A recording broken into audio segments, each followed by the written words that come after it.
Yang ketiga itu sikap egois yang cenderung merendahkan orang lain. Nah, itu egois karena dia pengen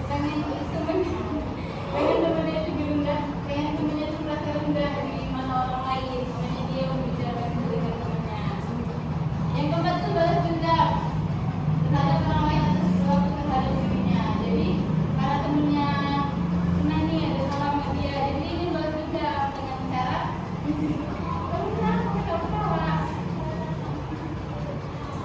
Nah jadi dia balas dendam karena mungkin dulu dia sakit hati sama temennya atau gimana gitu kan, jadi dia balas dendam dengan cara menjalankan temennya sendiri.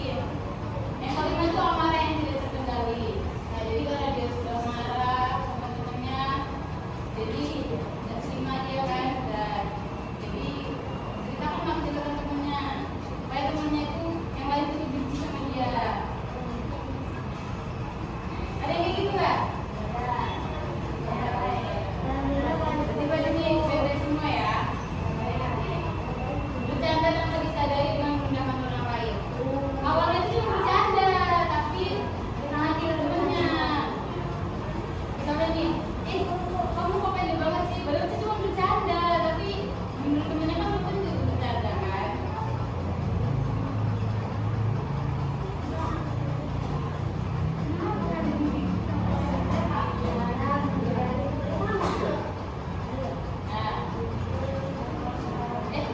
Ini cara menghindari.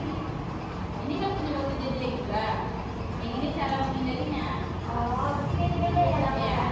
Nah,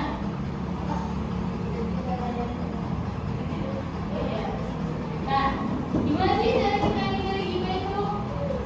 Yang pertama itu kita berkumpul dengan orang-orang yang soleh. Jadi kalau kita udah berkumpul dengan orang-orang soleh, itu pasti kalau dia sudah paham agama tidak akan mau tuh menjadikan temannya sendiri, itu sudah pasti. Jadi benar-benar harus berteman dengan teman yang soleh.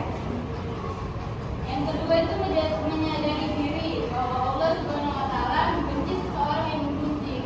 Nah jadi kita harus sadar diri juga bahwa Allah itu benci sama orang yang menggunjing. Yang ketiga itu berintrospeksi diri dengan melihat diri sendiri. Jadi sebelum kita menceritakan aib orang lain, kita lihat dulu aib kita itu gimana.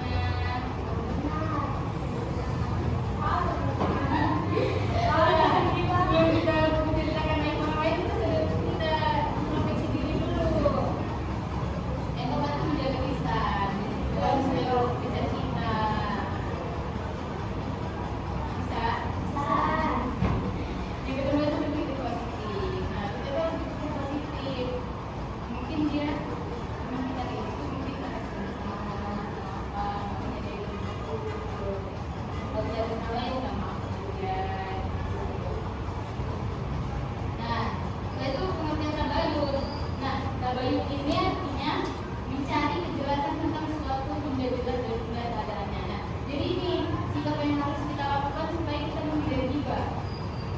Kita harus mencari kejelasannya dulu dari berita yang kita dapat. Nah, kita harus mencari tahu kan kebenarannya. Apalagi sekarang kan zamannya gadget ya, ada berita sedikit sebar, lalu itu tentu berita yang benar, bisa jadi itu hoax. Jadi kita harus ingat juga dari mana berita yang kita dapat, dari mana sumbernya, itu harus kita cari tahu dulu. Nggak boleh kita salah menyebarkan. Nah, di sini juga ada